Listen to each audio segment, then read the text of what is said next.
অনামিকা দেবী লেখায় ইতি টেনে একটু টান টান হয়ে বসলেন, আর তখনই চোখ পড়ল টেবিলের পাশের টুলটার ওপর।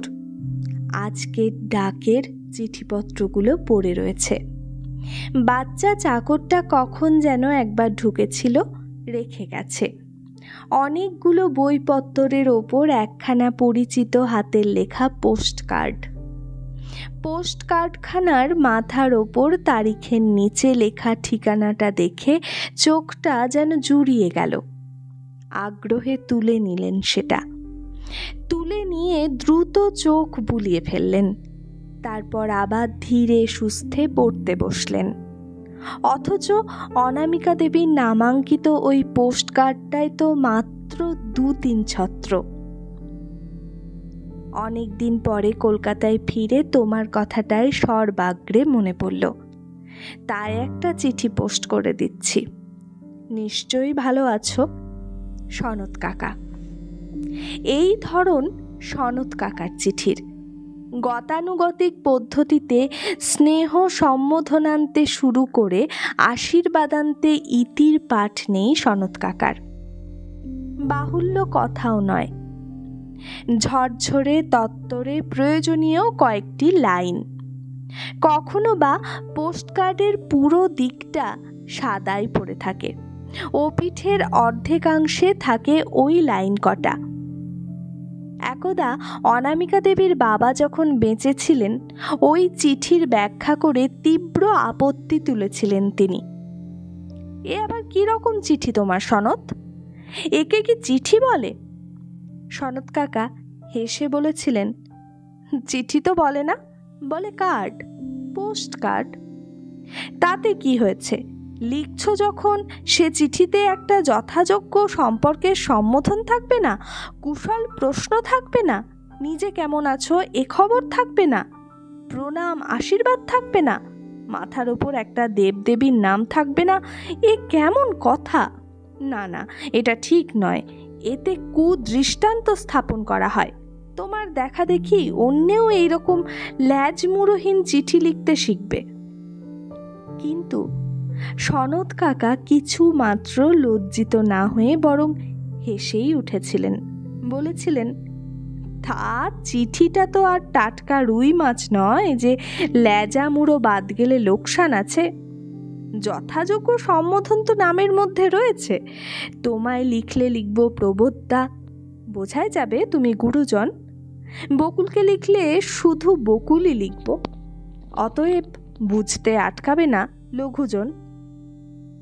তা বলে একটা শ্রী চরণ কমলেশু কি কল্যাণীয়াশু লিখবে না? সেটা না লিখলেই কি বোঝা যায় না? সনৎ কাকা বোধ করি তার প্রবোধতার এই তুচ্ছ কারণে উত্তেজিত হওয়াটা দেখে আমোদ পেয়েছিলেন, তাই হেসে হেসে বলে চলেছিলেন। ঘটা করে না বললেও বোঝা যায় ছোটদের আমরা সর্বদাই কল্যাণ কামনা করি, আশীর্বাদ করি এবং বড়দের ভক্তি তক্তি প্রণাম টনাম করে থাকি। কুশল প্রশ্ন তো থাকেই, নিশ্চয়ই ভালো আছো, এটাই তো কুশল প্রশ্ন অথবা কুশল প্রার্থনা। নিশ্চয়ই ভালো আছো এটা একটা কথা নাকি? মানে আছে এর? সনৎ কাকার প্রবোধদা চোটে লাল হয়ে গিয়েছিলেন। সব সময় মানুষ নিশ্চয়ই ভালো থাকে? এই যে আমি কদিন ভালো থাকি? আমাদের সকলের ইচ্ছের জোরে ভালো থাকবে, সেটাই প্রার্থনা। বাজে কথা রাখো, এসব হচ্ছে তোমাদের এ যুগের ফাঁকিবাজি। নিজে কেমন আছি এটুকু লিখতেই আলিস্যি। সনৎ কাকাকে তাঁর প্রবোধদা এ যুগের বলে চিহ্নিত করতেন। সেটা যেন কত দিন হয়ে গেল। সনৎ কাকার বয়সটাই বা কোথায় গিয়ে পৌঁছল। অথচ তার প্রবোধদার অর্ধ শতাব্দী পার হয়ে যাওয়া মেয়েটাও বলে সনৎ কাকাকে আমি বলি আধুনিক। তার মানে সনৎ কাকা হচ্ছেন সেই দলের যারা চির আধুনিক। সেই আধুনিক সনৎ কাকা আজও তেমনই চিঠি লিখেছেন, যাতে লেজা মুড়ো নেই, আপন কুশল বার্তাও নেই। যেটাকে তিনি প্রতিবাদ জানিয়ে বলেছিলেন, ওটাকে কিছুতেই আলস্য বলতে দিতে রাজি হব না আমি। আমার ভালো থাকা মন্দ থাকার খবর আমি যেচে যেচে দিতে যাব কেন? কার কাছে সেটা দরকারি জানি আমি? যার দরকার সে নিজে জানতে চেয়ে চিঠি লিখবে। পোস্টকার্ডের দাম ওই 2 লাইনেই উসুল হয় বাবা। পারুলও এই রকম চিঠি লেখে, হয়তো ওই কুদৃষ্টান্তের ফল। খামের চিঠিতে অবশ্য ব্যতিক্রম ঘটে সনৎ কাকার। সেটার দাম শুধু উসুল করেই ছাড়েন না তিনি, উসুলের ওপর বাড়তি মাসুল চাপিয়ে তবে ছাড়েন অনেক সময়ই। আর সেটারও ওই লেজা মুড়ো থাকে না বলেই অনেক সময় পত্র না বলে প্রবন্ধও বলা চলে। হয়তো কোনো একটা বিশেষ প্রসঙ্গ নিয়েই তার শুরু এবং শেষ। তেমনই একখানা চিঠি দিল্লিতে ভাইপোর কাছে গিয়ে মাত্র একবারই লিখেছিলেন সনৎ কাকা, দিল্লির সমাজ নিয়ে যার শুরু এবং সারা। তবে এও লিখেছিলেন এটাই হচ্ছে প্রথম ছাপ, অর্থাৎ বিশুদ্ধ বাংলায় ফার্স্ট ইমপ্রেশন। দেখি এখানে থাকতে থাকতে এদের মর্মের গভীরে প্রবেশ করতে পারি কিনা এবং ছাপ বদলায় কিনা। কিন্তু সে চিঠি আর আসেনি তার। দিল্লির সমাজের মর্মমূলে প্রবেশ করাটাই কি হয়নি তার এখনো? নাকি সেই প্রবেশের ছাপটা প্রকাশ করতে বসার উৎসাহ পাননি আর? কিন্তু অনামিকায় কি খোঁজ করেছিলেন? কি ধরনের ছাপ পড়ল আপনার সনৎ কাকা? আর জানিয়েছিলেন কি আপনি কেমন আছেন সেটা জানা আমার খুব দরকারি? না, হয়ে ওঠেনি। ভাইপোর কাছেই শেষ জীবনটা থাকতে হবে এই অনিবার্যকে মেনে নিয়েই থাকতে গিয়েছিলেন সনৎ কাকা। কারণ লোকজন চড়িয়ে একা সংসার করার মতো বয়স যে আর নেই, অথবা থাকবে না, এটা উপলব্ধি করে ফেলেছিলেন। আর তা না পারলে শেষ গতি তো ওই ভাইপো আর ভাইপো বউ। নিজের স্ত্রীটি এমন অতীতকালে তাকে ছেড়ে চলে গেছেন যে এখন আর বোধ করি মনেও পড়ে না একদা তিনি ছিলেন। একালের পরিচিত সমাজ অনেকেই সনৎ ব্যানার্জিকে চিরকুমার বলেই জানে। অনামিকা ওর স্ত্রীকে একবার মাত্র দেখেছিলেন। স্ত্রীকে নিয়ে কোথায় যেন বেড়াতে যাবার পথে একবার প্রবোদ্দার বাড়িতে নেমেছিলেন তিনি। প্রেম ঘটিত বিবাহ বলে বউ ভাতের ভোজ টোজ তো হয়নি, তাই বিয়ের সময় কেউ বউ দেখেনি। অনামিকার মনে আছে, ওরা চলে গেলে প্রবোধচন্দ্র বলেছিলেন, এই বউ ওই রোগা পটকা কোলে। কি দেখে মজলেন আমাদের সনৎবাবু, তাই বারুজ্জে হয়ে ঘোষালের ঘরে মাথা মুড়োতে গেলেন। ছ্যাঃ, যাক, সেই অতীত ইতিহাস নিয়ে আর কেউ চিন্তা করে না। ধরেই নিয়েছে সবাই লোকটা এতদিন স্বাধীনভাবে একা থাকলেও এবার ওকে পরাধীন হতে হবে। আর সেই সূত্রে বাংলা, বিহার, উড়িষ্যা, মধ্যপ্রদেশ, এক কথায় ভারতবর্ষের যে কোনো প্রদেশেই হোক শেষ জীবনটা কাটাতে হবে। অতএব বহুদিনই সনৎ কাকা বাংলাদেশ ছাড়া। এতদিন পরে যে হঠাৎ এলেন, সে কি কোনো বিশেষ প্রয়োজনীয় চিকিৎসার জন্যে? না সনৎ কাকার সেই ভাইপোটি বদলি হয়ে আবার বাংলাদেশের কোনো চেয়ারে অধিষ্ঠিত হতে এলেন? তার সঙ্গে লটবহরের মতো সনৎ কাকাও। অনামিকাকে উনি এই ইঙ্গিতের কণা মাত্র দেননি যে তুমি এসো অথবা তোমায় দেখতে ইচ্ছে করছে। তবু অভিমানের কোনো প্রশ্ন নেই।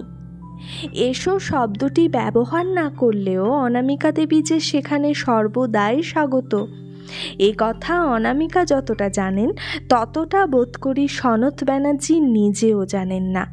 ওই চিঠিটাই তো এসো।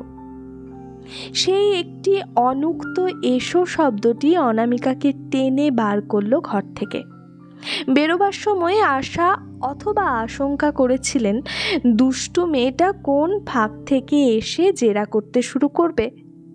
এ কি শ্রীমতী লেখিকা দেবী, নিজে নিজে ট্যাক্সি ডেকে বেড়ানো হচ্ছে যে, রথ আসেনি আজকে? পুষ্পমাল্যে ভূষিত করে সভার শোভা বর্ধন করতে বসিয়ে রাখবার জন্যে? না, মেয়েটাকে ধারে কাছে কোথাও দেখতে পেলেন না।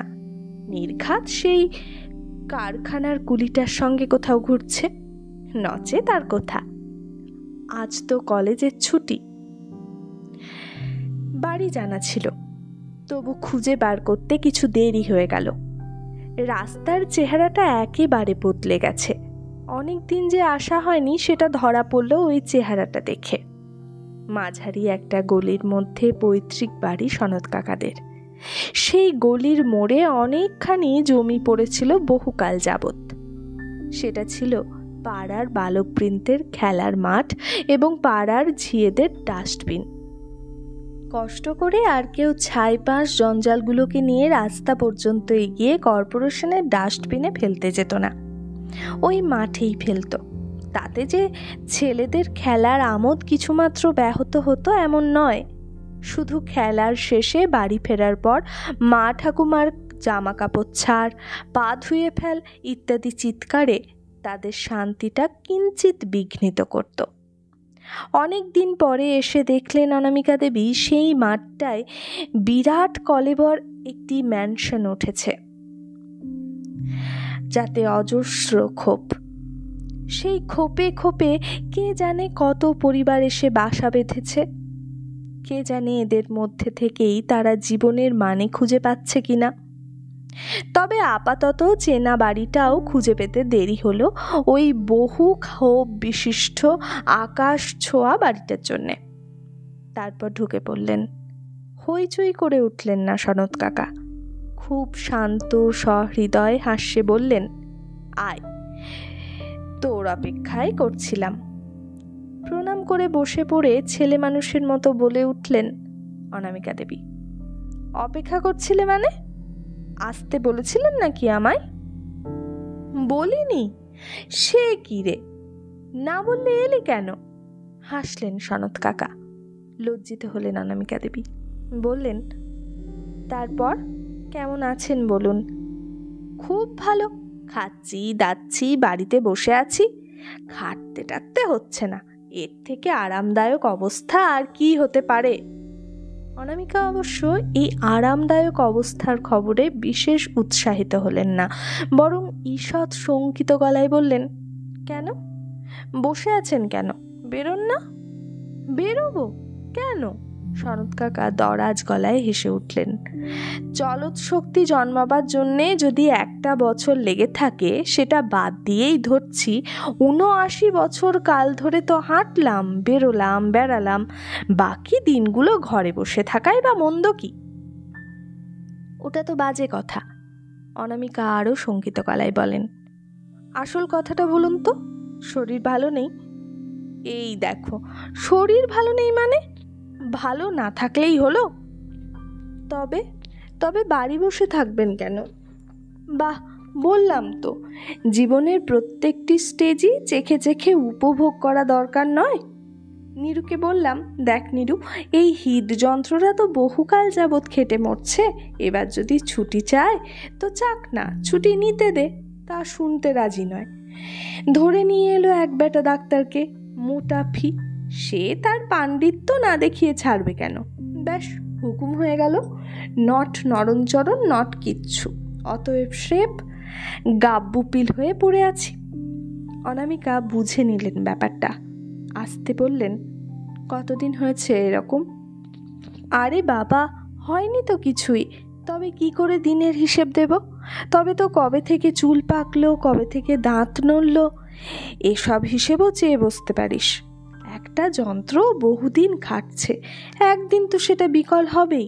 তাকে ঘষে মেজে আবার চাকায় জুড়ে দেওয়ার চেষ্টা কি ঠিক? কিন্তু কি আর করা, কর্তার ইচ্ছেই কর্ম। আপাতত যখন নীরুবাবুই কর্তা, তাঁর ইচ্ছেই বলবৎ থাকুক। নীরুদা বুঝি আবার কলকাতায় বদলি হয়ে এলেন? বদলি? আরে না না, ও তো রিটায়ার করে দেশে এসে বসলো। রিটায়ার করে? অনামিকা অবাক হয়ে বলেন, এখনই? এখনই কি রে, সরকারি হিসেব কি ভুল হয়? যথাযথ সময়েই হয়েছে, আমরাই শুধু মনে রাখতে ভুলে যাই দিনগুলো এগিয়ে চলছে। তাহলে এখন এখানেই, মানে কলকাতাতেই থাকবেন? তাছাড়া? সনৎ কাকা আবার হাসেন। নীরুর সংসারের আবোল তাবোল আসবাবপত্রগুলোর সঙ্গে এই একটা অবান্তর বস্তুও থাকবে, যতদিন না। হেসে থেমে গেলেন। কলকাতায় এসে আর কোনো ডাক্তার দেখানো হয়েছে? দেখ বকুল, যে রেটে কেবলই মনে করিয়ে দিতে চেষ্টা করছিস কাকা তুমি বুড়ো হয়েছ, কাকা তুমি রুগী হয়ে বসে আছো, তাতে তোকে আর নীরুকে তফাৎ করা শক্ত হচ্ছে। এ প্রসঙ্গই জবনিকাপাত কর। তোর কথা বল, খুব তো লিখছিস টিকছিস, দিল্লিতেও নাম ডাক, নতুন কি লিখছিস বল। নতুন কি লিখছি? অনামিকা হাসলেন। কিছু না, কিছু না। সে কি রে, এই যে শুনি এবেলা ওবেলা বই বেরোচ্ছে তোর। খবর তো যত হাঁটে তত বাড়ে। অনামিকা আর একটু হাসেন। 900 মাইল ছড়িয়ে গিয়ে পৌঁছেছে তো খবরটা। তার মানে তুই বলছিস খবরটা আসলে খবরই নয়, সে বাজে গুজব? লিখছিস টিকছিস না? লিখছি না তা তো বলতে পারি না, বললে বাজে কথা বলা হবে। তবে নতুন কিছু আর লিখছি কই। কেন রে?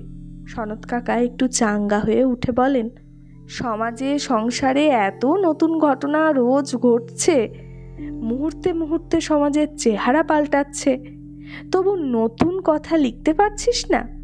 অনামিকা হঠাৎ যেন অন্যমনস্ক হয়ে বসেন, যেন নিজের কথা নিজে বলেন। হয়তো ওই জন্যেই পাচ্ছি না। রোজ রোজ নতুন নতুন ঘটনা ঘটছে, তার হিসেব রাখতে পারছি না, মুহূর্তগুলোকে ধরে ফেলতে পারছি না, হারিয়ে যাচ্ছে, অন্যরকম হয়ে যাচ্ছে তারা। ধরতে চেষ্টা করতে হবে, জোর দিয়ে যেন নির্দেশ দিলেন সনৎ কাকা। চেষ্টা করছি, হচ্ছে না। ওই মুহূর্তগুলো তো স্থায়ী কিছু দিয়ে যাচ্ছে না, ওরা শুধু সাবানের ফেনার মতো রঙিন বুদবুদ কেটে বাতাসে মিলিয়ে যাচ্ছে। আর একদিকে, একটু যেন ভাবলেন অনামিকা দেবী, আর একদিকে কোথায় যেন চলছে ভয়ানক একটা ভাঙনের কাজ। তার থেকে ছিটকে আসা খোয়া পাথরের টুকরো, উড়ে আসা ধুলো গায়ে চোখে এসে লাগছে। কিন্তু সেই ভয়ানককেই বা ধরে নেব কি করে? তার সঙ্গে তো আমার প্রত্যক্ষের যোগ নেই, যোগ নেই নিকট অভিজ্ঞতায়। আধুনিক না, আধুনিক বলবো না, বলবো বর্তমান সমাজকে। তবে আমি কলমের মধ্যে ভরে নেব কি করে? শুনতে পাই অবিশ্বাস্য রকমের সব নাম না জানো ভয়ানক প্রাণী জঙ্গল থেকে বেরিয়ে ঘরের মধ্যে এসে ঢুকে পড়েছে, ঘরের লোকের সঙ্গে মিশে যাচ্ছে, এবং সেই প্রাণীরা তাদের নখ দাঁত শিং লুকোবারও চেষ্টা করছে না, বরং ওইগুলোই গৌরবের বস্তু ভেবে সমাজে দেখিয়ে বেড়াচ্ছে। আর ঘরের লোকেরাও তাই দেখে উঠে পড়ে লাগছে দাঁত নখ শিং গজাবার কাজে। কিন্তু এ সমস্তই তো আমার শোনা কথা, শোনা কথা নিয়ে লিখতে চেষ্টা করাটা তো হাস্যকর কাকা। অথচ এও শুনতে পায় ওদের কাছেই নাকি সাহিত্যের নতুন খোরাক, ওদের কাছেই সাহিত্যের নতুন কথা। সনৎ কাকা আস্তে বলেন, বঙ্গভূমি সম্পর্কে একটা মোহ ছিল, সেটা তাহলে আর রাখবো না বলছিস? অমন জোরালো একটা রায় দিয়ে বসবো এমন সাহস নেই কাকা। আমি তো নিজেই জানি না মোহটা একেবারে মুছে ফেলে দেবার মতো দুঃসময় সত্যিই এসেছে কিনা। তবে মাঝে মাঝে ভাবি, এইটাই কি চেয়েছিলাম আমরা? এইটাই কি আমাদের দীর্ঘদিনের তপস্যার পুরস্কার? বহু দুঃখ বহু ক্লেশ সয়ে এই দেবতাকেই জাগালাম আমরা আমাদের ধ্যানের মন্ত্রে। তা যদি হয় তো সেটা সেই মন্ত্ররই ত্রুটি। তবে সেই কথাই বল জোর গলায়, তোরা সাহিত্যিকরা, কবিরা, শিল্পীরা, তোরাই তো বলবি, মানে তোরা বললেই লোকের কানে পৌঁছবে। আমাদের মতো ফালতু লোকেরা একযোগে তারস্বরে চেঁচালেও কিছু হবে না, কিচ্ছু না। অনামিকা হেসে ফেলেন। এই 80 বছরের বৃদ্ধের এই একটা নেহাত ছেলে মানুষী ভঙ্গি দেখে ভারী কৌতুক অনুভব করেন অনামিকা। হেসে বলেন, কারুর বলাতেই কিচ্ছু হবে না। সমাজের একটা নিজস্ব গতি আছে, যে গতিটা যাকে বলে দুরন্ত দুর্বার, দুর্জয়, এবং তার নিজেরও জানা নেই গতির ছকটা কি। যত দিন যাচ্ছে ততই অনুভব করছি কাকা, গোটা তিনেক জিনিসকে অন্তত পরিকল্পনা করে গড়ে তোলা যায় না। সে তিনটে হচ্ছে সমাজ, সাহিত্য এবং জীবন। এই সেরেছে। মেয়েটা বলে কি? সনৎ কাকা একটি বিস্ময় আতঙ্কের ভঙ্গি করেন। বলিস কি রে, দুটো না হয় না পারা গেল, কিন্তু বাকিটা? সাহিত্যকে পরিকল্পনা মতো গড়ে তোলা যায় না, সে তো নিজের হাতে। আগে তাই ভাবতাম। অনামিকা আবার যেন আনমনা হয়ে যান। আগে তাই ধারণা ছিল, ভাবতাম কলমটা তো লেখকের নিজের আয়ত্তে, কিন্তু ক্রমশই মনে হচ্ছে হয়তো ঠিক তা নয়। কোথাও কোনোখানে কারো একটি গভীর অভিপ্রায় আছে, সেই অভিপ্রায় অনুসারেই যা হবার হচ্ছে। সর্বনাশ, তুই যে তত্ত্বকথায় চলে যাচ্ছিস, অর্থাৎ সকলেই তোমারই ইচ্ছাময়ী তারা তুমি। মাঝে মাঝে তাই মনে হয়, অনামিকা মৃদু স্বরে বলে চলেন। ইচ্ছাময়ী কি অনিবার্য যে নামই দেওয়া হোক? অদৃশ্য একটা শক্তিকে কি আপনি অস্বীকার করতে পারেন কাকা? কবিত্ব করে বললে জীবন দেবতা। কবির কথাতেও এ কথা বলা হয়েছে। এ কি কৌতুক, নিত্য নতুন ওগো কৌতুকময়ী। আমি যাহা চাই বলিবারে তাহা বলিতে দিতেছ কই। শরৎ কাকা মৃদু হেসে যোগ দেন। অন্তর মাঝে বসি অহরহ, মুখ হতে তুমি ভাষা কেড়ে লহ। মোর কথা নিয়ে কি যে কথা কহ, এই তাহলে তোর বক্তব্য? সব সময় না হলেও অনেক সময়। অন্তর দেবতাই বলুন আর অনিবার্যই বলুন, একটা কিছু ঘটনা আছে, সে কোন ফাঁকে লেখকের কলমটাকে নিজের পকেটে পুরে ফেলে। সেই জন্যেই বলছিলাম, সাহিত্যের নিজের একটা গতি আছে। সভা ডেকে আইন করে অথবা নির্দিষ্ট কোনো ছক কেটে দিয়ে তাকে বিশেষ একটি গতিকে নিয়ন্ত্রণ করা যায় না। আমার তো অন্তত তাই মনে হয়। তার মানে তোর মতে যে যা লিখছে সবই ওই অদৃশ্য শক্তির ক্রীড়নক হয়ে? কে কি করে জানি না কাকা, তবে আমি অনেক সময়ই অনুভব করি এটা। সনৎ কাকা মৃদু হাসেন। শুনতে পায় আরও একটা জোরালো শক্তি নাকি তোদের আজকালের সাহিত্যের নিয়ন্ত্রক, তার শক্তির প্রভাবেই লেখকের কলম? অনামিকা হেসে ফেলেন। শুনতে তো কিছু বাকি নেই দেখছি আপনার, কিন্তু যত দোষ নন্দঘোষ বললে চলবে কেন? এ ধাঁধা তো চিরকালের। পৃথিবীটা কার বশ? আহা, সে ধাঁধার উত্তর তো সকলেরই জানা, কিন্তু আমরা চাই কবি, সাহিত্যিক, শিল্পী এরা সে পৃথিবীর বাইরের হবেন। অন্তত সেটাই আমাদের ধারণার মধ্যে আছে। তেমন হলে উত্তম, কিন্তু তেমন ধারণার কি সত্যিই কোনো কারণ আছে কাকা?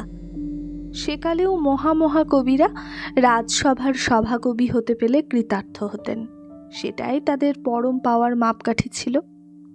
আর সেটা আশ্চর্যেরও নয়। পৃথিবীটা যেহেতু টাকার বশ, সেই হেতু সব কিছুর মূল্য নির্ধারণ তো হয় ওই টাকার অঙ্ক দিয়েই। নিজের প্রতি আস্থা আসারও তো ওইটাই মানদণ্ড। তার উপর আবার সাহিত্য জিনিসটা আজকাল ধান, তুলো, তিসির মতো ব্যবসার একটা বিশেষ উপকরণ হয়ে উঠেছে। অতএব লেখকরাও টাকার অঙ্ক দিয়ে নিজের মূল্য নিরূপণ করতে অভ্যস্ত হবেন, এ আর বিচিত্র কি? আর যে লেখা বেশি টাকা আনবে সেই রকম লেখাকেই কলমে আনবার চেষ্টা করাটাও অতি স্বাভাবিক। সনৎ কাকা ঈষৎ উত্তেজিত গলায় বলেন, তার মানে তুইও ওই টাকার জন্যে লেখাটাকে সমর্থন করিস? অনামিকা হেসে ফেলে বলেন, সমর্থনের কথা নয় কাকা, সমর্থনের কোনো প্রশ্নই নেই। আমি সেই অনিবার্যের কথাই বলছি। আমার ধারণায় এইটা হলে ওইটা হবেই। আপনি অবশ্যই জানেন আজ এমন একটা অবস্থা দাঁড়িয়েছে, সমাজের প্রতিটি স্তরের লোক অর্থাৎ প্রতিটি সুযোগ সন্ধানী লেখকের কলম ভাঙিয়ে খাচ্ছে। লেখকের কলমই তো বিজ্ঞাপনের বাহন। কাগজের সম্পাদকরা এখন আর লেখক তৈরি করে তোলার দায়িত্বর ধার ধারেন না, ধার ধারেন শুধু সেই লেখকের যার লেখা থাকলে পত্রিকায় বিজ্ঞাপন আসবে। অতএব প্রতিষ্ঠিত লেখকরা ক্রমশই তাদের ওই বিজ্ঞাপনের সংগ্রহের কল হয়ে উঠেছে, আর তার অবশ্যম্ভাবী পরিণাম হিসেবে নতুনরা ওই দরবারে ঢোকবার পথ না পেয়ে লোকের দৃষ্টি আকর্ষণ করতে উৎকট রঙের উদ্ভট পোশাক গায়ে চাপিয়ে দরবারের দরজায় দাঁড়িয়ে অঙ্গভঙ্গি করে টিন পেটাচ্ছে। জানে এতে লোক জুটবেই, দরবারে ঢুকে পড়তে পারলে তখন দেখানো যাবে প্রতিভা। অবস্থাটা তো বেশ মনোরম লাগছে রে।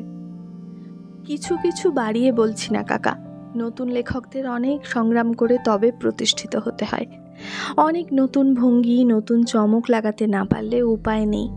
আর তারই অনিবার্য প্রতিক্রিয়াতে একবার প্রতিষ্ঠিত হয়ে বসতে পেলে আর কেউ খাটতে চায় না।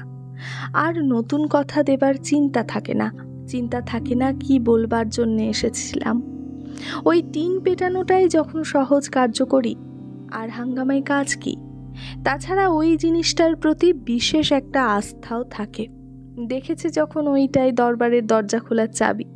আসল কথা কি জানেন কাকা, মননশীলতায় স্থির হতে পারার অবকাশও দিচ্ছে না শিল্পী সাহিত্যিককে, নির্জন থাকতে দিচ্ছে না। তার সেই স্থিরতার স্বপ্নের মধ্যে ঢুকে পড়ে ভিড় বাড়াচ্ছে। সনৎ কাকা হেসে ফেলেন, তাতে আর আক্ষেপের কি? তোর মতে তো এ সবই অনিবার্যর হাতের পুতুল। সেটাও ভুল নয়।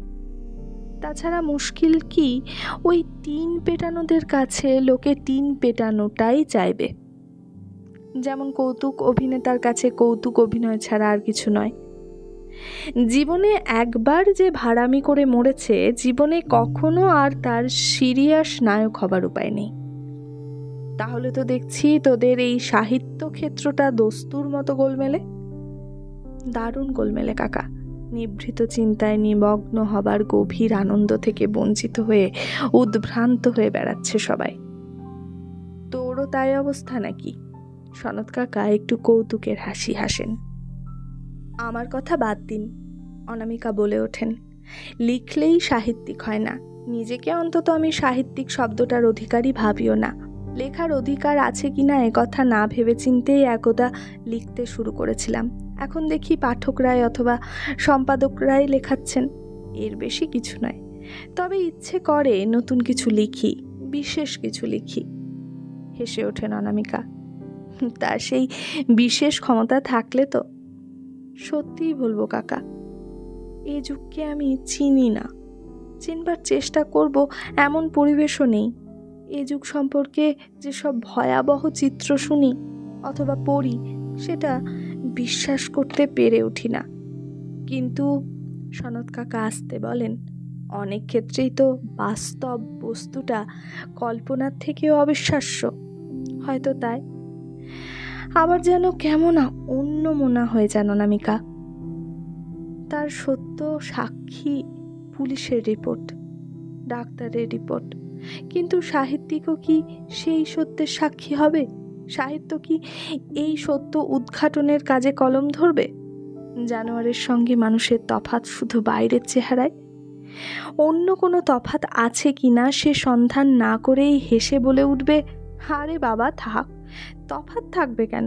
ওখানেও রক্ত মাংস, এখানেও রক্ত মাংস, রক্ত মাংস ব্যতীত আর কোথায় কি? এই প্রশ্নটাই আজকাল খুব প্রবল হয়ে উঠেছে, তাই না রে? খুব। হয়তো অনবরত ওইটাই শুনতে শুনতে ওটাই বিশ্বাসের বস্তু হয়ে দাঁড়াবে। সনৎ কাকা দৃঢ় স্বরে বলেন, উফো, লোকে তো অনবরত নতুন কথা শুনতে চাইবে। এ কথা আর কদিন নতুন থাকবে? মানুষ নামের জীবটা তো সিংহ বাঘের মতো অত বড় নয়। মাত্র 3.5 হাত দেহখানা নিয়ে তো তার কারবার। তার রক্ত মাংস ফুরোতে কতক্ষণ? সেই তো কথা, সেইটাই তো ভাবি। ওপরের দিকে অনন্ত আকাশ, নিচের দিকে পা চাপলেই কাদাই পা। কোনটা সত্যি? না, যা বুঝছি তোর দ্বারা আর নতুন কথা লেখা হবে না। সনৎ কাকা হাসেন। হয়তো তাই। হাসেন অনামিকাও, অন্যমনস্কের হাসি। তারপর বলেন, মানুষের সংজ্ঞা যে শুধু জীব মাত্র, শিব শব্দটা যে অর্থহীন, এর প্রমাণ যখন এখনো স্পষ্ট পায়নি, তখন হবে নাই মনে হয়। তবে এটাও ঠিক কাকা, যা আমার অজানা তা নিয়ে লিখতে গেলে পদে পদে ভুলই হবে, সেটা জানি। আমার তো ভাবলে অবাক লাগে। কথায় বাধা পড়ে। সনৎ কাকার ভাইপো বউ এসে দাঁড়ান, বলেন, ওষুধ খাওয়ার সময় হয়েছে কাকামণি। কোমল মধুর কণ্ঠ, মায়ের আদর ভরা। মনে হলো যেন একটি শিশুর কাছে এসে কথা বললেন। সঙ্গে সঙ্গে চমকে উঠলেন অনামিকা, কারণ উত্তরে পরক্ষণেই সত্যই যেন একটি শিশুর কণ্ঠস্বর শুনতে পেলেন তিনি। না, এই নির্ভুল হুঁশিয়ার মা জননীটির কাছ থেকে বুড়ো ছেলেটার আর ছাড় আনছড়ন নেই। দাও, কোথায় কি ওষুধ আছে তোমার? কে বলল কথাটা? সনৎ কাকা? হ্যাঁ, তিনিই বটে। অথচ অনামিকার কানে যেন ভয়ঙ্কর রকমের অপরিচিত লাগলো স্বরটা। স্বর, সুর, ভঙ্গি সর্বদা যারা সাজিয়ে গুছিয়ে ছেদো ছেদো কথা বলে, ঠিক যেন তাদের মতো। অনামিকার খারাপ লাগলো, খুব খারাপ লাগলো। অথচ এমন কি আর ঘটেছে এতে খারাপ লাগার মতো? যে মহিলাটি তার একজন বৃদ্ধ গুরুজনকে স্নেহ সমাদর জানাতে মহিমাময়ী মাতৃমূর্তিতে কাছে এসে দাঁড়িয়ে স্রেফ মায়ের গলাতেই জানালেন ওষুধ খাবার সময় হয়েছে। তার কণ্ঠস্বর সুরেলা, মুখশ্রী সুন্দর, সাজসজ্জা গ্রাম্যতা বর্জিত এবং সর্ব অবয়বে একটি মার্জিত রুচির ছাপ।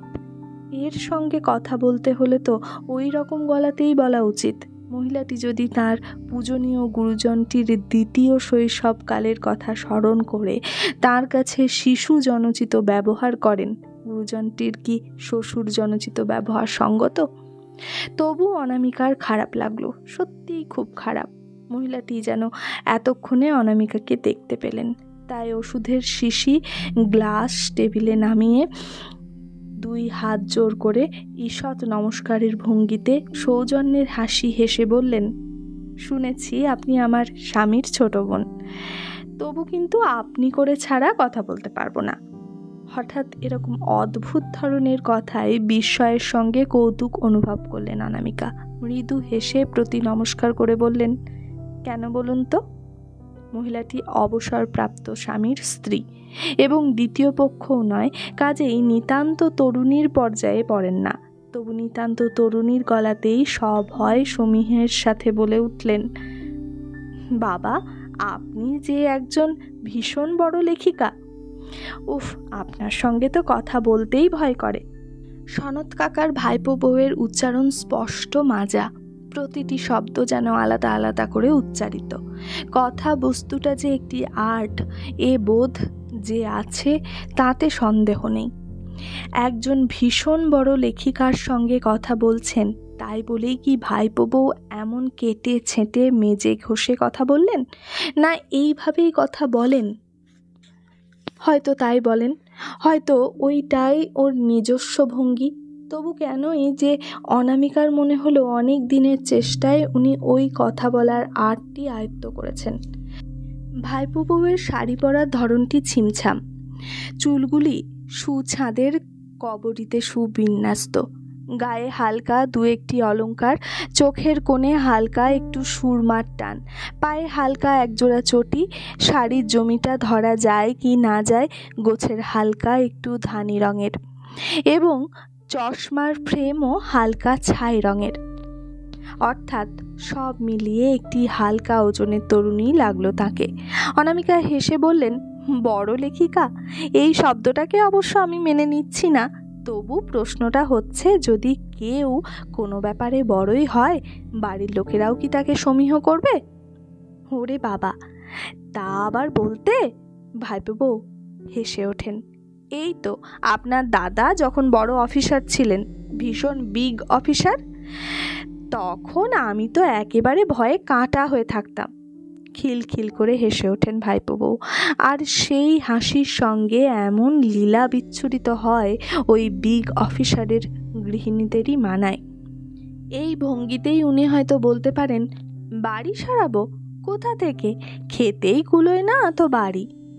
সুখী সামন্ত নিয়ে যখন বসেন এরা, তখনও ওই বাজার দর নিয়েই আক্ষেপ করেন হয়তো এমন লীলা ভরে। অনামিকা ওই লীলা হাস্যমণ্ডিত মুখের দিকে তাকিয়ে বলেন, এখন আর ভয় করে না তো? উফ, আর করবে কেন, এখন তো বেকার। সনৎ কাকা বলে ওঠেন, দেখছিস তো বকুল, মেয়েটা কি সাংঘাতিক। অনামিকা বলেন, দেখছি বই কি। হ্যাঁ, দেখেছেন, দেখতে পাচ্ছেন, ওর ওই সাংঘাতিক মহিমায় সনৎ কাকা শুদ্ধ সাজিয়ে কথা বলতে শিখেছেন। হয়তো শিখতে সময় লেগেছে, হয়তো শিখতে বিরক্তিই এসেছে, তবু শিখেছেন। কিন্তু শেখার কি সত্যই দরকার ছিল? কে জানে, হয়তো বা ছিল। পরিবেশের সঙ্গে খাপ খাওয়াতে না শিখলে তো প্রতি পদেই আবহাওয়া বিস্ময় হয়ে ওঠে। দিল্লিতেও তো আপনার খুব নামডাক। ওষুধটি ঢেলে দিয়ে ওষুধ মাপা গলায় ওই মন্তব্যটি করলেন ভাইপো বউ।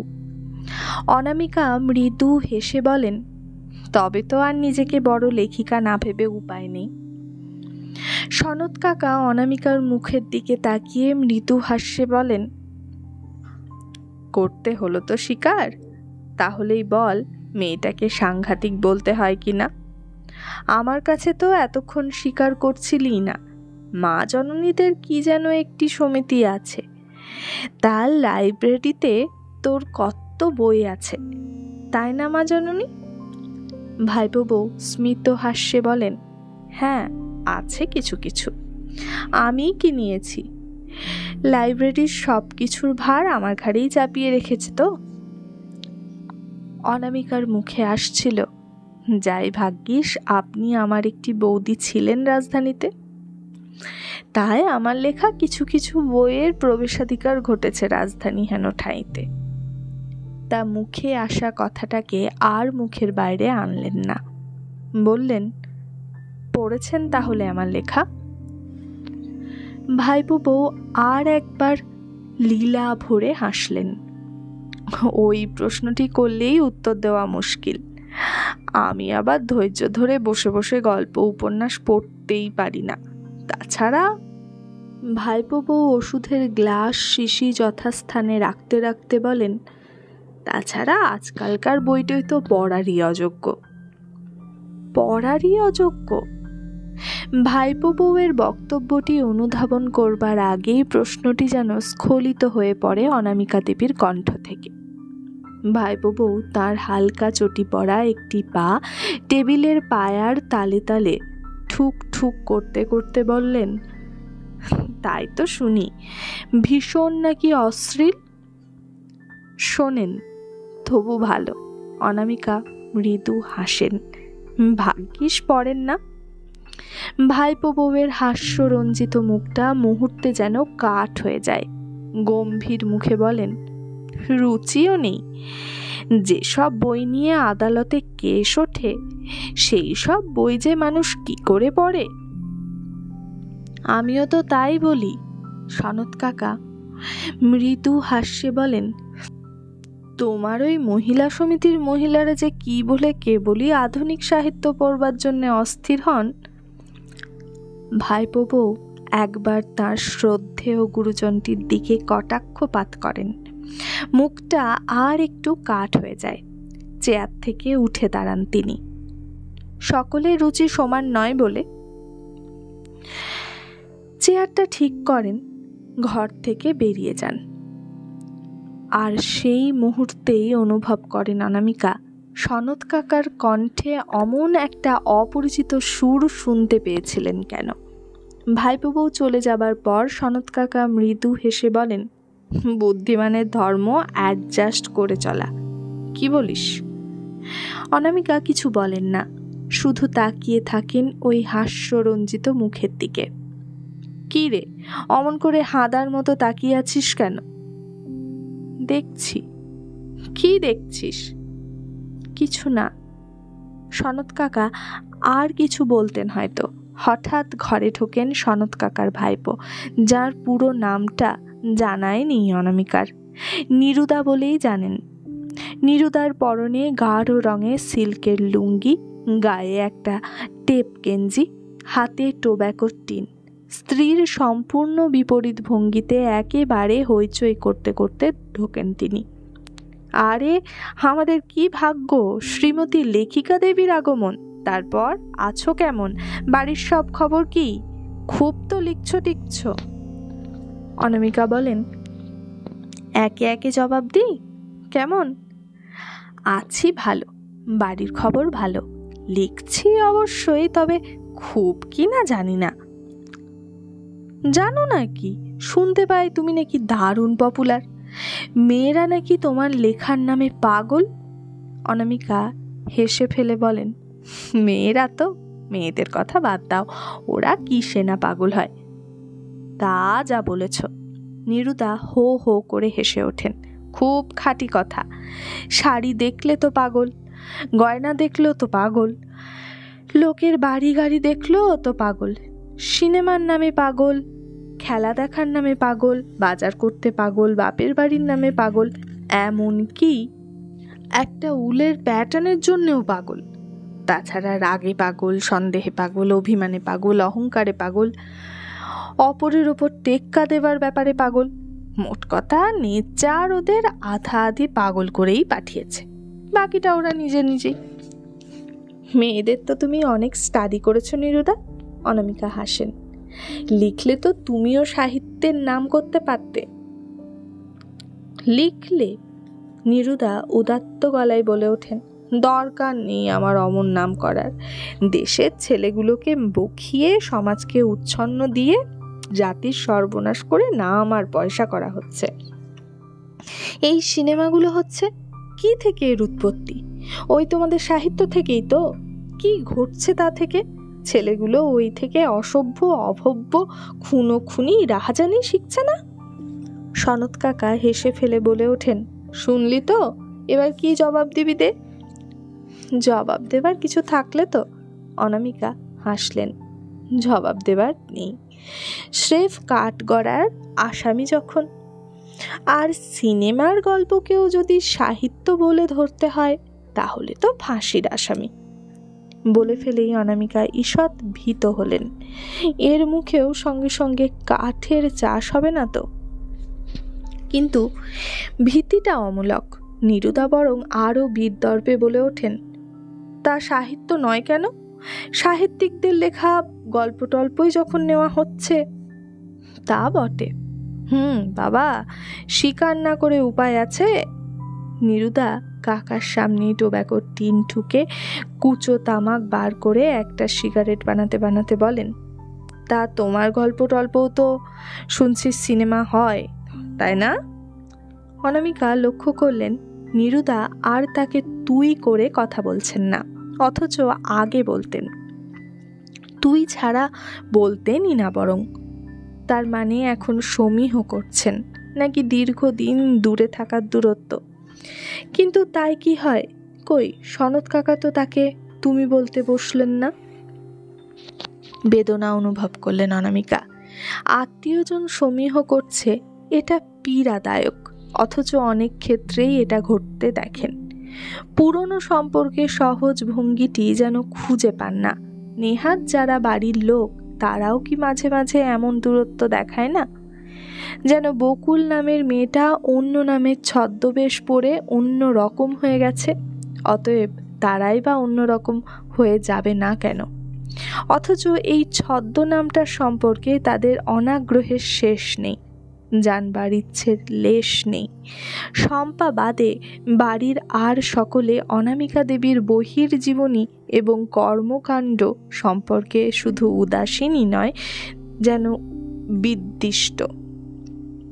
তাদের কথা সুরে, কণ্ঠস্বরের ভঙ্গিতে অনেক সময়ই মনে হয় অনামিকা বুঝি স্রেফ সংসারকে ফাঁকি দেবার জন্যেই দিব্যি একটি ছুতো আবিষ্কার করে নিয়ে মনের সুখে স্বাধীনতা উপভোগ করছে। যেন বকুলের যেটি প্রাপ্য নয় সেটি ওই কৌশলটি করে লুট করে নিচ্ছে বকুল। অনামিকা কি লিখছেন, কত লিখছেন, কোথায় লিখছেন, এ ব্যাপারে কারও মাথা ব্যথা নেই। অনামিকা যে বিনা পরিশ্রমে শুধু কাগজের ওপর কতগুলো আঁকি বুকি টেনে অনেকগুলো টাকা ফাঁকা পেয়ে যান, সেইটা নিয়েই কোনো এক জায়গায় ব্যথা। সেই টাকার সুযোগ যারা পাচ্ছে 16 ছেড়ে 18 আনা তাদেরও না।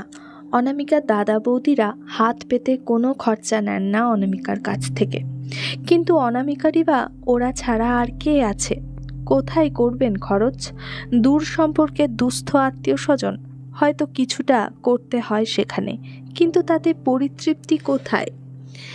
কিন্তু ওই রূঢ় রুক্ষ কথাটা থাক, অভিমানের আরও ক্ষেত্র আছে বইকি। অনামিকার সাহিত্যর ব্যাপারে একেবারে বরফ শীতল হলেও বাইরে অনামিকার অসাক্ষাতে যে ওরা অনামিকার নিতান্ত নিকর্জন বলে পরিচিত হতে পরম উৎসাহী, সে তথ্য অনামিকার অবিদিত নেই। হয়তো জীবন এই রকমই, এতে আহত হওয়াটাই নির্বুদ্ধিতা। অনামিকা যখন তার পরিচিত বন্ধু সমাজের দিকে তাকিয়ে দেখেন, তখন এই অনুভূতি স্পষ্ট হয়ে ওঠে, জীবন এই রকমই। মানুষের সম্পর্কে মর্যাদাবোধ নেই, শুধু ভাঙিয়ে খাবার মতো মানুষকে ভাঙিয়ে খাওয়ার চেষ্টাটা আছে প্রবল। আজকের দিনের সব থেকে বড় শিল্প বোধ করি মানুষকে ভাঙিয়ে খাওয়ার শিল্প।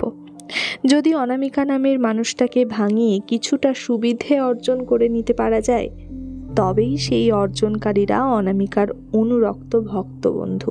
কিন্তু অনামিকা ভালোই জানেন যে মুহূর্তে তিনি এই ভাঙিয়ে খাওয়াটা বুঝতে পারছেন, সেটা জানতে দেবেন, সেই মুহূর্তে সকলের সব ভক্তি নিশ্চিহ্ন।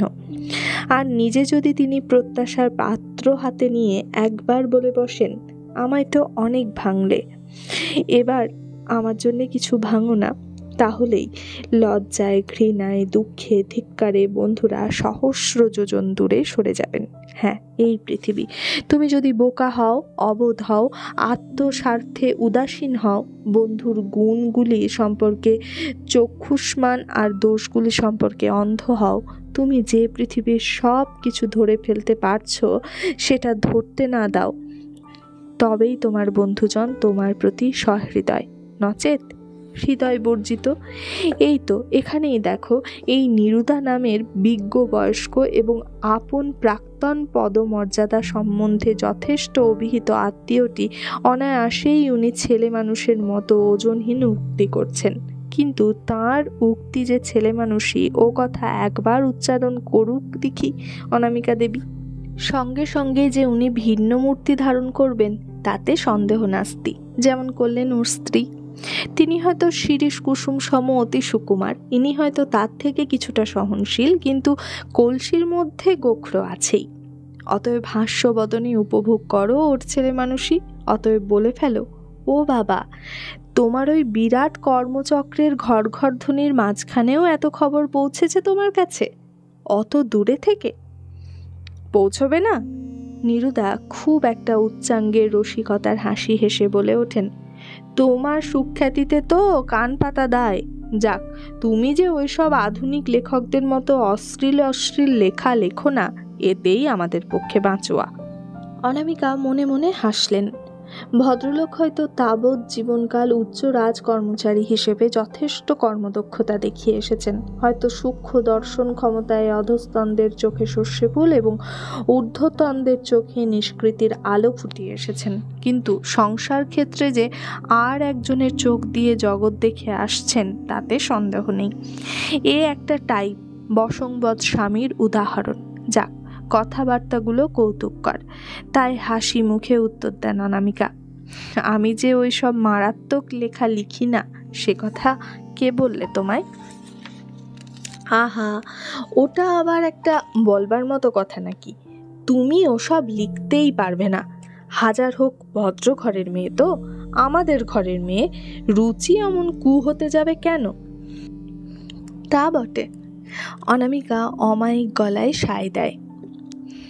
সে কথা সত্যি। তাছাড়া আমি তো আর আধুনিক নই। বয়সের কথা বলছো? নিরুদা উদাত্ত গলায় বলেন। সেটা আর আজকাল মানছে কে?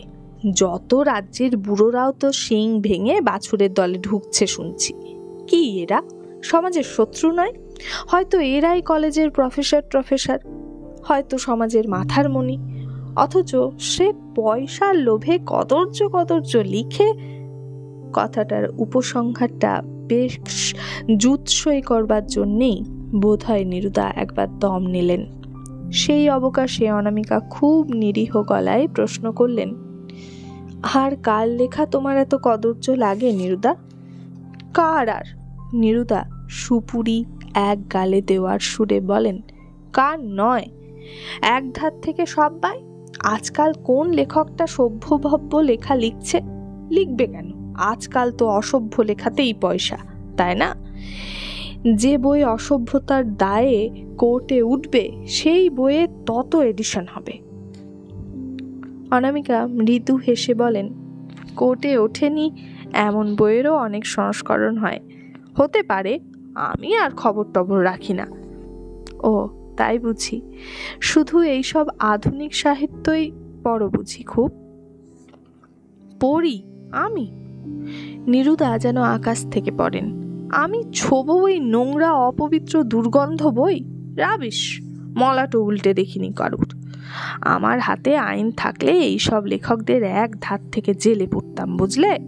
যাবজ্জীবন কারাদণ্ড, ইহজীবনে যাতে আর কলম না ধরতে পারে বাছাধনেরা।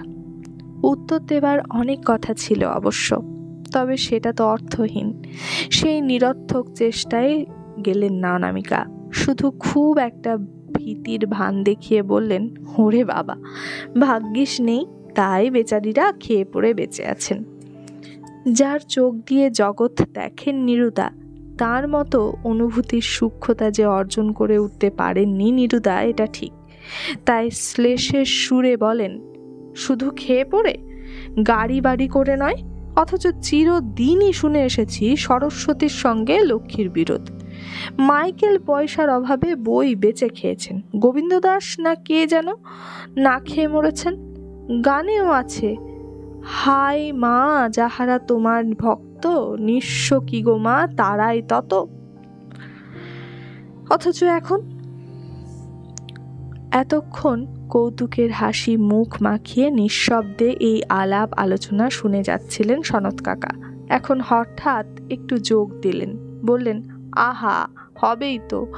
এরা তো আর মা সরস্বতীর ভক্ত নয়, ভক্ত হচ্ছেন দুষ্টু সরস্বতীর। কাজেই লক্ষ্মীর সঙ্গে বিরোধ নেই। কি বলিস বকুল? তাই মনে হচ্ছে। অনামিকা হেসে ফেলে বলেন, কিন্তু যাই বলো নিরুদা, সরকারের অত বড় একটা দায়িত্বের জোয়াল কাঁধে নিয়েও যে তুমি সাহিত্য নিয়ে এত ভেবেছ, চর্চা রেখেছ, এটা আশ্চর্য। এমনকি এত সব মুখস্থ রাখা, চর্চা রাখতে দায় পড়েছে। নিরুদা সিগারেটের ধোঁয়া উড়িয়ে অম্লান বদনে বলেন, তোর বৌদি বলে তাই শুনি। ও তো বলে নাটক, নোভেল, গল্প টল্প একেবারে নিশ্চিহ্ন হয়ে গেলে যদি দেশের কিছু উন্নতি হয়। জিনিসপত্রগুলো কি কতকগুলো বানানো কথা মাত্র, তাছাড়া আর কিছু? ওদের মেয়ে এদের ছেলের সঙ্গে প্রেম করলো, নয়তো এর বউ ওর সঙ্গে পালিয়ে গেল, এই তো ব্যাপার। এই নিয়েই ফেনিয়ে ইনিয়ে বিনিয়ে 700 পাতার বই, 20 টাকা দাম, 10টা এডিশন। একটা ক্লাস 1 অফিসারের থেকে বেশি আয় আজকালকার নাম করা লেখকের। রাবিশ। অনামিকার হঠাৎ মনে হয় গাত্রদাহটা বোধহয় ওই আয়টাকে কেন্দ্র করেই, এবং সহসা হাতের কাছে একটা ঘোরতর পাপিকে পেয়ে চিন্তার ছেদ পড়ল। সুদৃশ্য একটা ট্রে হাতে, ঝাড়ন কাঁধে, একটি ভৃত্যের আবির্ভাব ঘটল। বলা বাহুল্য, ট্রেতে অনামিকার জন্য চা এবং টা। নিরুদা একটু নড়ে চড়ে বসলেন, একটু যেন অসহায় অসহায় এবং অপ্রতিভ গলায় বললেন, মেম সাহেব কোথায়? ভৃত্যের গলায় কিন্তু গভীর আত্মস্থতা। ঘরে আছেন, মাথা ধরেছে, এই সেরেছে। নিরুদা চঞ্চল হয়ে ওঠেন।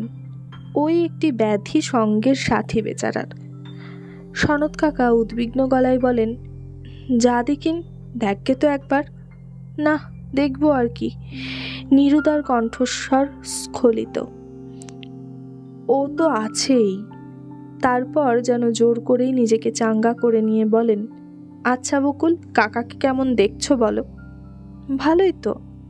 তা এখন অবশ্য ভালোই তো বলবে, যা অবস্থা হয়েছিল আর যেভাবে এই ভালোর পর্যায়ে রাখা হয়েছে, কথা তো শুনতেই চাচ্ছেন না।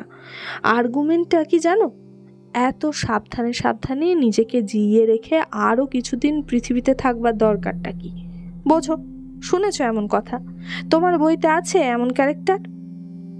তাই তো, অনামিকা ঈষৎ গভীর সুরে বলেন, সাধ্য কি যে এমন ক্যারেক্টারকে আঁকি?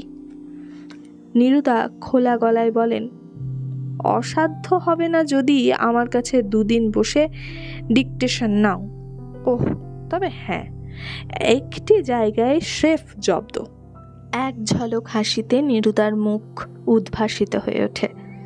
বৌমাটির কাছে তার ট্যাঁ ফুটি চালাতে পারেন না বলে তুমি বিশ্বাস করবে না বকুল, এখন কাকার আমার রাত দিন মা জননী ছাড়া।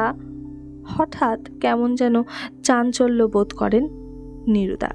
বোধ করি শিরপীড়াগ্রস্ত সেই বেচারির পীড়ার কথা সহসা হৃদয়ে এসে ধাক্কা মারে। উঠে পড়েন উনি। কই, তুমি তো কিছুই খেলে না, স্যান্ডউইচটা অন্তত খাও বলেই শিথিল চরণে চটি টানতে টানতে এগিয়ে যান।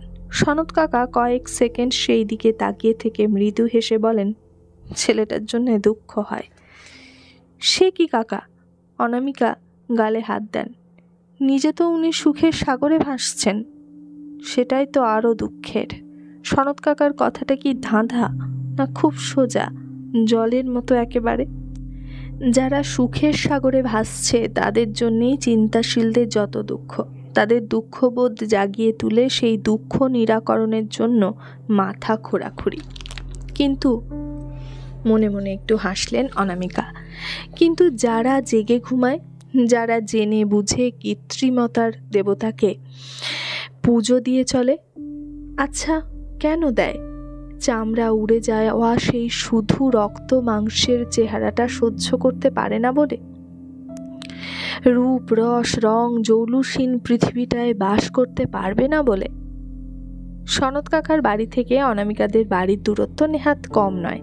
ট্যাক্সিতে বসে চিন্তাকে ছেড়ে দিয়ে যেন গভীরে তলিয়ে যান অনামিকা। নিরুদা উঠে যাবার পর আরও কিছুক্ষণ বসেছিলেন সনৎ কাকার কাছে। আরও কত কথা হয়েছে। সনৎ কাকার হাসির সুরমাখা প্রশ্নটা যেন কানের পর্দায় লেগে রয়েছে এখনো। চোখ থেকে মুছে যায় যদি সব রং, সব অনুরাগ, শুধিতে কাহার ঋণ, কাটাইতে হবে দিন, ধরণীর অন্ন জলে বসাইতে ভাগ। সনৎ কাকা কি কবিতা লেখেন? আস্তে আস্তে নিজের ভেতর থেকে আর একটা প্রশ্ন ওঠে। লেখা নিয়ে তো অনেক হাস্যকর কথা হলো, হাসলামও, কিন্তু নিজের জমা খাতায় অঙ্কটা কি? সত্যি কি কিছু লিখেছি? যে লেখা কেবলমাত্র নগদ বিদায় নিয়ে চলে যায় না, কিছু পাওনা রেখে যায়।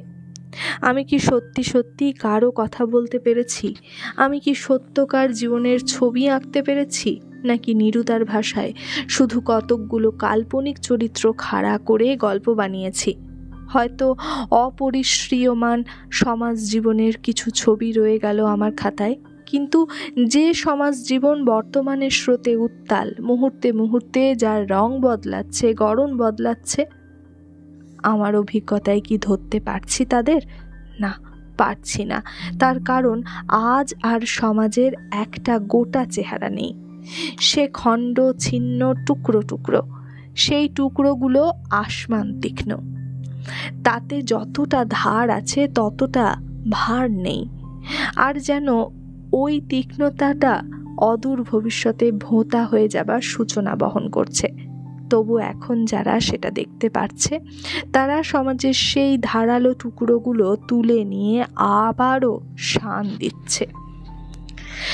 তাহলে কি কলমকে এবার ছুটি দেবেন অনামিকা? বলবেন তোমার ছুটি এবার শেষ হোক? হয়তো অনামিকা দেবীর ভক্ত পাঠকের দল সেই অনুপস্থিতিতে হতাশ হবে, কিন্তু নতুন কিছু যদি তাদের দিতে না পারি কি হবে পুরনো কথাকে নতুন মোড়কে সাজিয়ে? গাড়ি একটা বাঁক নিল। সামান্য একটু নির্দেশ দিলেন চালককে, তারপর আবার ভাবলেন, কিন্তু সেই নতুন কথাটা কি? কেবলমাত্র নিষ্ঠুর হাতে সব কিছুর আবরণ উন্মোচন? তাছাড়া আর সবটাই তো পুরনো। জীবন নিয়েই সাহিত্য, চরিত্র নিয়েই কল্পনা। আদ্যিকালেও যা ছিল আজও কি তাই নেই? যেটা অন্যরকম সেটা তো পরিবেশ। সমাজে যখন যে পরিবেশ, তার খাঁজে খাঁজে ওই জীবনটাকে যেমন দেখতে পাওয়া যায়, সেটাই সাহিত্যের উপজীব্য। আজকের পরিবেশ যদি খাপ ছাড়া, পাল ছেঁড়া, হাল ভাঙা হয়, সাহিত্যই বা? না, বাঁ দিকে নয়, ডান দিকে, নির্দেশ দিলেন চালককে। তারপর শিথিল ভঙ্গি ত্যাগ করে উঠে বসলেন। এবার ঠিক জায়গায় নামতে হবে। যে মনটাকে ছেড়ে দিচ্ছিলেন তার দিকে তাকালেন, তারপর আস্তে বললেন, কিন্তু পরিবেশ সাহিত্যের ওপর জয়ী হবে না সাহিত্য পরিবেশের ওপর? সাহিত্যের ভূমিকা কি পরাজিতের? বাড়ির সামনে এসে গাড়ি থেকে নামলেন। একটু চকিত হলেন। দরজার কাছে ছোটদা দাঁড়িয়ে বড়দার ছেলেও। ওরা এভাবে রাস্তায় দাঁড়িয়ে কেন? অনামিকার দেরি দেখে উদ্বিগ্ন হয়ে? সেটা তো অলীক কল্পনা। অনামিকার গতিবিধি নিয়ে কে মাথা ঘামায়? ব্যস্ত তেমন হলেন না, ভাবলেন নিশ্চয়ই সম্পূর্ণ অন্য কারণ। ধীরে সুস্থে মিটার দেখছিলেন। বড়দার ছেলে এগিয়ে এলো, দ্রুত প্রশ্ন করল, শম্পার সঙ্গে দেখা হয়েছে? শম্পার সঙ্গে? হ্যাঁ, তোমার সঙ্গে কোনো যোগাযোগ করেছে? ভাইপোর গলায় যেন একটা নিশ্চিন্ত সন্দেহের সুর, যেন যে প্রশ্নটা করছে সেটার উত্তরটা তার অনুকূল হওয়ারই সম্ভাবনা। অনামিকা বিস্ময় বোধ করলেন, বললেন, আমি তো তাকে সকালের পর আর দেখিনি। কেন, কি হয়েছে? যা হবার তাই হয়েছে। বড় ভাইপো যেন পিসিকেই নস্যাৎ করার সুরে বলে ওঠেন, কেটে পড়েছেন, সকাল থেকে পাওয়া যাচ্ছে না তাকে।